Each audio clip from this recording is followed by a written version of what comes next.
Have you ever wondered why some people seem to evolve quietly, while others stay stuck in the same place, repeating the same frustrations, chasing the same approval, and never quite breaking through? Here's the truth most people miss. Real transformation doesn't happen when you're explaining yourself. It doesn't come from being louder, faster, or more visible. It happens in silence, in the moments no one sees, the early mornings, the disciplined decisions, the quiet work that rewires you from the inside out. And that's where Stoicism hits hardest, because it doesn't tell you to perform.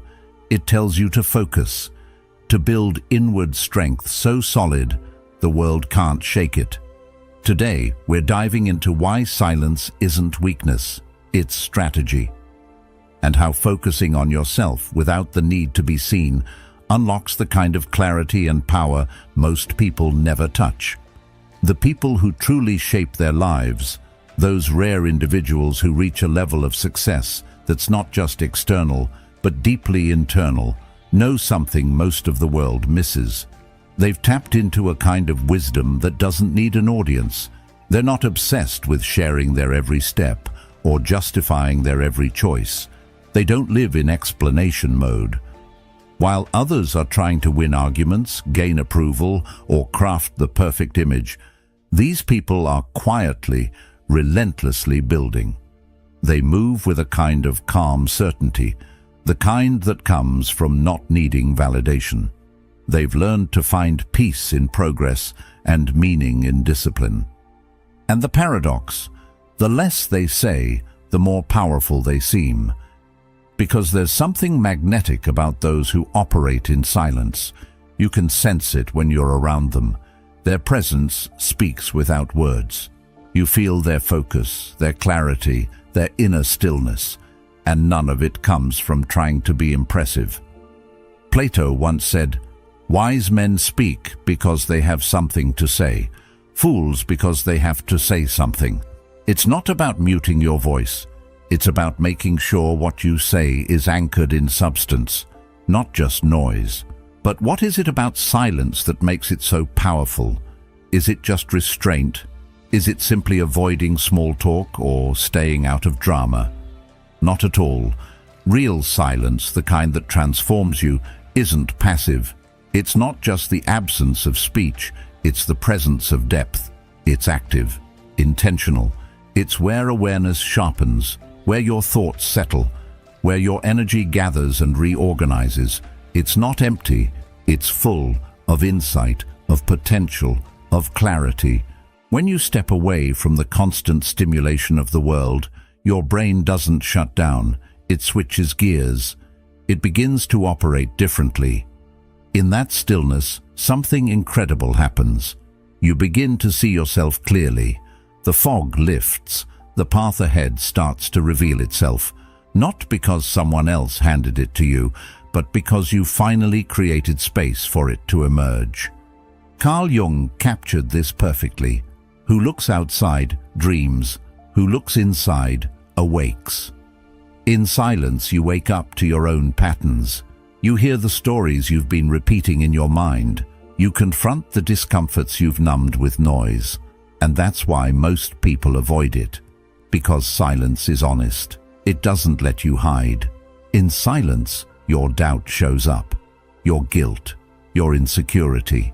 And instead of facing it, most people grab their phone, open a new tab, argue with someone online, anything to avoid being alone with themselves. But avoidance isn't neutral.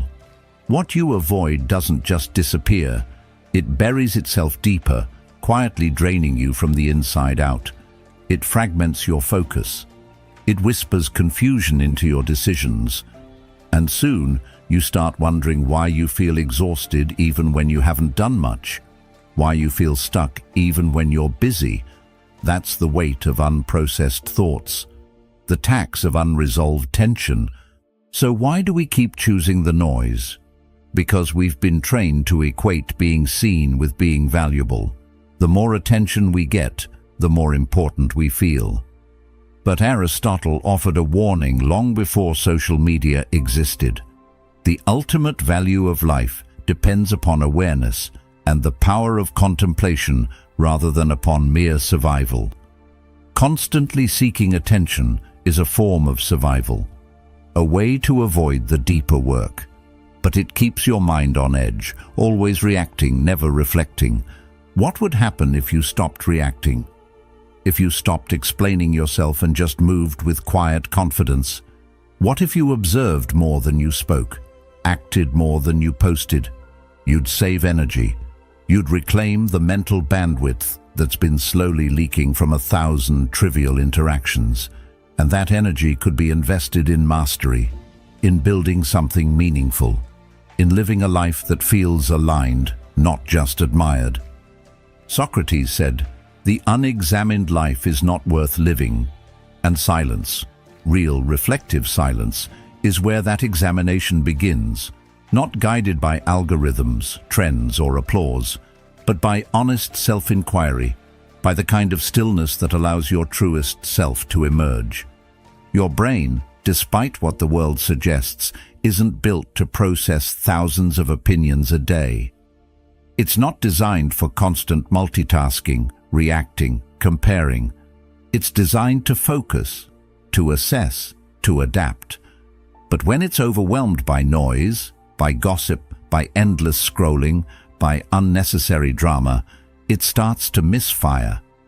You stop thinking clearly, you stop feeling grounded, you lose the edge that once made you decisive, sharp, and purposeful. And what's the real cost? Not just tiredness, not just distraction. You lose your intuition. You dull the very instinct that once helped you make bold moves. That slow erosion of inner clarity is far more dangerous than any single failure. Because without clarity, you don't trust yourself. You hesitate. You second-guess. But what if you chose a different path? What would your life look like if you reclaimed your attention and redirected it inward? What kind of person would you become if your identity was built not on how the world sees you, but on how deeply you know yourself?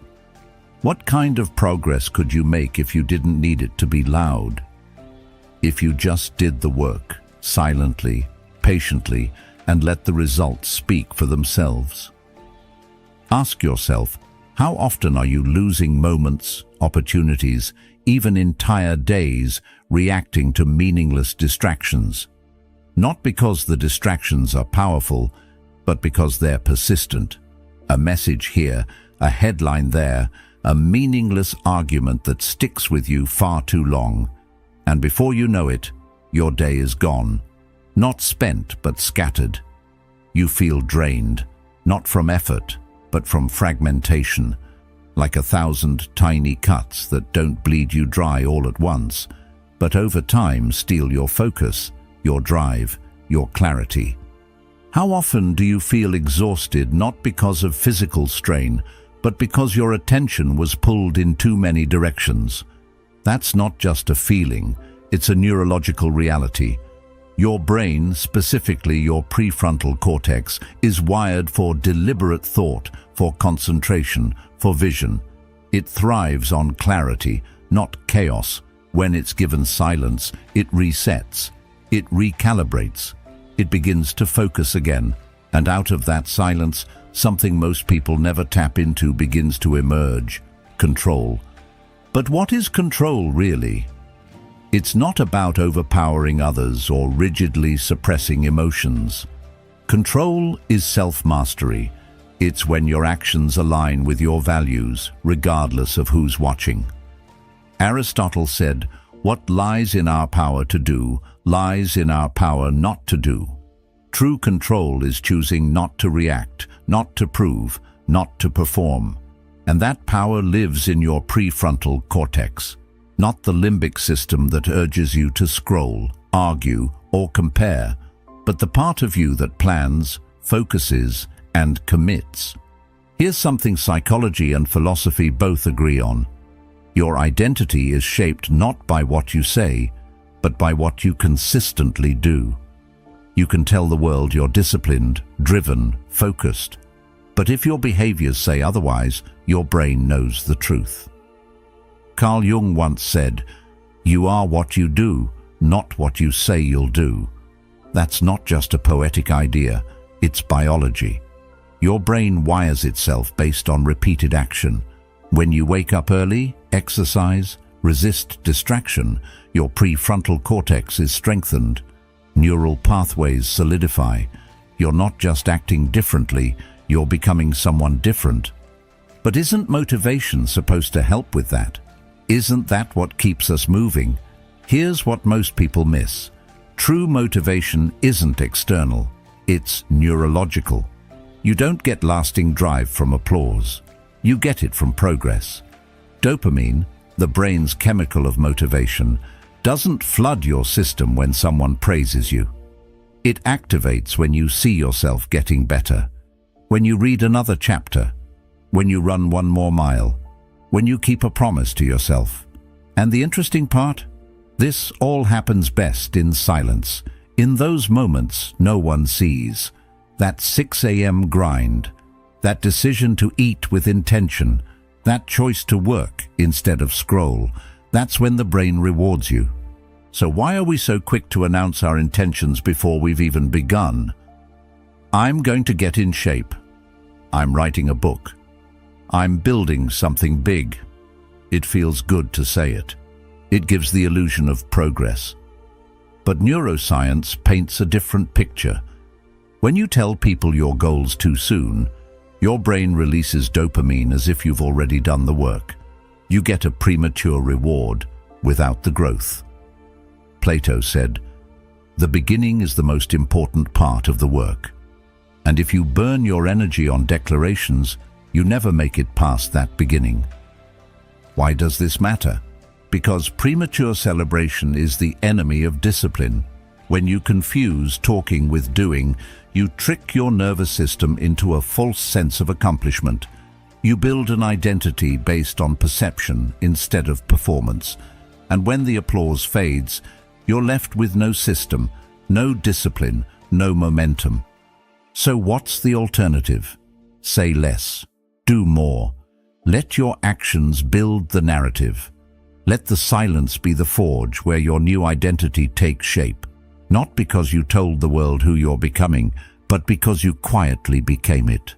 Real transformation doesn't come from posting declarations or collecting claps. It doesn't come from perfectly crafted status updates or sharing your grand intentions with the world. It comes, quietly and stubbornly, from your daily systems, the tiny, repeated decisions you make when no one's watching. You wake up at the same time each morning. You show up to your workout not because someone's tracking you, but because you said you would. You open that book, you sit with that project, you resist the scroll, and in doing so, you slowly rewire your brain. Not in some abstract, symbolic way, literally. Your neural pathways shift. You create new circuits of discipline, focus, and drive. And what the world eventually sees as change is just the byproduct of the consistency they never noticed. Why is it that people only notice transformation once it's already happened? Because growth is mostly invisible. It happens in the early mornings, in the late nights, in the decision to try again when you could have quit. The world loves results, but it's blind to process. And here's where it gets uncomfortable. Real growth doesn't just separate you from old habits, it separates you from old versions of yourself, from people who are still attached to those versions. So what happens when your actions start to shift, but your environment doesn't? That's when the friction begins. The people closest to you, friends, family, co-workers, they start to question. Not necessarily out of malice, but out of discomfort. Your evolution disrupts their comfort zone. It challenges the fixed image they've held of you. As Carl Jung observed, the most terrifying thing is to accept oneself completely. And by stepping into a new self, you're forcing others to reconsider who you are, and maybe who they are too. Can you handle that? Can you remain silent in the face of confusion, criticism, or even mockery? Can you walk your path without needing applause for each step? Because if you can, something rare and powerful happens. You stop needing permission. You stop waiting to be understood. And in doing so, you become internally untouchable. You develop a kind of resilience that isn't reactive, it's rooted. Not because you never feel doubt, but because you've trained yourself to keep moving forward in the silence, despite it. This is what Stoic philosophers meant by strength of character. Marcus Aurelius wrote, "Waste no more time arguing what a good man should be one." There's no need to advertise who you're becoming. No need to justify your standards or narrate your discipline. Just be it. Quietly, consistently. Look back through history and you'll see a pattern. The people who left a lasting impact didn't waste their energy explaining every move. They focused on execution, on becoming, on delivering. Think about it. Lions don't announce their presence in the jungle. They stalk in silence, focused, lethal, patient. Surgeons don't yell during an operation. They move precisely, attentively, every gesture deliberate. Their silence isn't absence, it's presence. Complete, focused, immersive presence. So what if your silence isn't a void but a signal?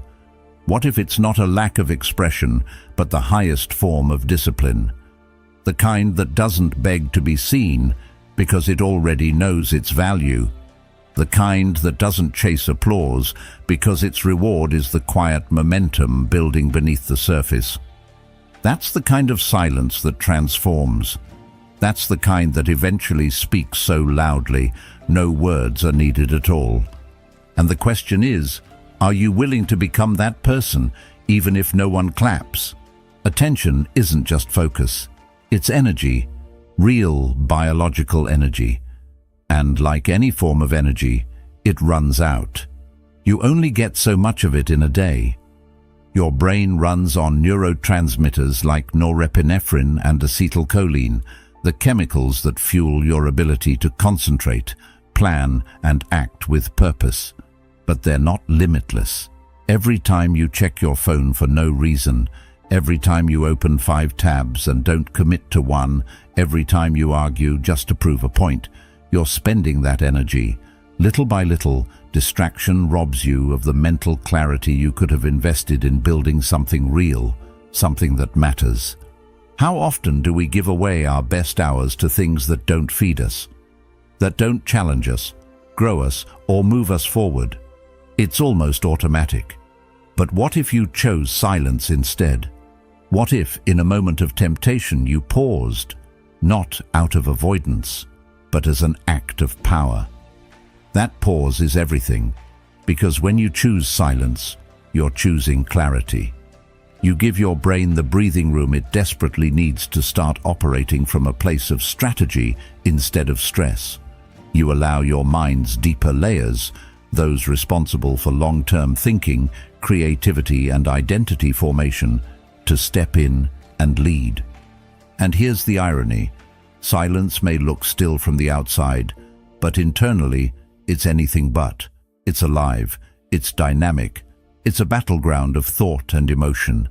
Sitting in silence isn't passive, it's an act of courage. Why?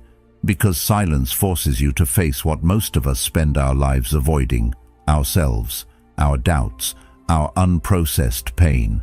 The stories we've been telling ourselves for years, but never questioned. Carl Jung understood this deeply. He wrote, "Until you make the unconscious conscious, it will direct your life, and you will call it fate." In silence, the unconscious begins to rise. All the things you've buried under distractions come to the surface, and when they do, you have a choice. You can either numb them again or engage with them. That engagement is where real growth begins. It's where emotional fortitude is built. So how do you train that fortitude? How do you build a nervous system that doesn't panic at discomfort, but responds with precision? By staying in the silence a little longer than is comfortable. Each time you resist the urge to reply impulsively, to defend your ego, or to chase a quick hit of approval, you're rewiring your brain. You're teaching it to choose purpose over performance. Socrates once said, "The greatest way to live with honor in this world is to be what we pretend to be." And every time you choose silence over reaction, you take a step closer to that. You start becoming the version of yourself that doesn't just talk about growth, but lives it. Not for the sake of appearances, but because it's who you are choosing to become when no one's watching. And let's not pretend it's easy. This internal training is messy. Some days it feels like progress, others like regression, but over time, the architecture of your mind begins to shift. The space between stimulus and response grows. The craving for recognition fades. What replaces it is a quiet confidence, a deeper knowing, the kind that doesn't need to announce itself because it's rooted in something far stronger than validation. It's rooted in self-respect. Imagine waking up and knowing, truly knowing, what you're building, who you're becoming, and why you're doing it. No noise in your mind pulling you toward comparison. No obsession with being understood. Just clarity. A deep, grounded sense of direction that doesn't depend on whether anyone else sees it or approves of it. That kind of clarity doesn't arrive through applause. It's built through silence, slowly, steadily, and often in solitude. You begin to live not for validation, but for alignment. When your identity matches your actions day after day, something powerful happens. You stop needing to be told you're doing well. You know you are. Why is that so hard for most people to access? Because we've been taught to chase visibility instead of mastery, to broadcast effort rather than embody it. But here's what neuroscience and philosophy agree on. Your brain doesn't build identity from what you say, it builds it from what you do. The prefrontal cortex, the seat of logic, planning, and discipline, doesn't care about your declarations. Say, "I'm focused," but spend your day in chaos, and your brain senses the contradiction. That gap creates internal conflict, a kind of cognitive dissonance that erodes motivation over time. But if you flip that, if your behavior consistently reflects your goals, even when no one's watching, then the brain starts syncing. It recognizes patterns, repetition, commitment, and identity in turn becomes stable. That's when real motivation becomes internal, not because someone praised you, but because you honored your own word. What does it look like when that transformation takes root? You begin to crave progress more than praise. You choose consistency over spectacle. Your dopamine system recalibrates. It no longer spikes at a notification or a like, but at the quiet win. Finishing the work you said you'd finish, pushing through the resistance, holding yourself to a higher standard without needing witnesses. Plato wrote, "The first and best victory is to conquer self." And that victory is won in silence, not in spectacle. Have you noticed how the people you truly admire rarely explain themselves? They don't waste energy defending their process or detailing their every move. They let the work speak. Their focus is razor sharp, their discipline evident, not through slogans or statements, but through the results they consistently produce. That's not just confidence, it's clarity. And clarity, as it turns out, is one of the most powerful psychological tools we have. So why do they choose silence? Because it protects something far more valuable than public perception. It protects bandwidth. Every time you defend your choices, you spend mental energy that could have been used to refine them. Every time you explain your vision to someone who doesn't understand it, you dilute your own focus. Silence isn't withdrawal, it's preservation. It's the buffer zone where high-level thinking happens without interruption. Aristotle believed that excellence is not an act, but a habit, and habits are formed in the quiet spaces between noise. They're formed in the decisions no one else sees, in the discipline that never gets posted, in the hours of repetition that yield no instant gratification. But over time, that repetition becomes reality. That reality becomes identity. And that identity becomes power. The kind that no one can take away because it wasn't built for them in the first place. Transformation, therefore, isn't some grand cinematic moment where everything shifts. It's not a single breakthrough or a motivational high, or that one day you finally get your life together. It's not about the goals you post online or the promises you make to others. Real transformation is a system. It's daily, it's repetitive, it's often boring, but it's in that very repetition where power is forged. You don't rise to your goals, you fall to your systems. And here's the thing, goals are emotional. You feel inspired, so you write something down. You get excited, so you take a first step. But feelings fade, goals change, life gets in the way. What doesn't fade is structure. Systems are built on behavior, not mood.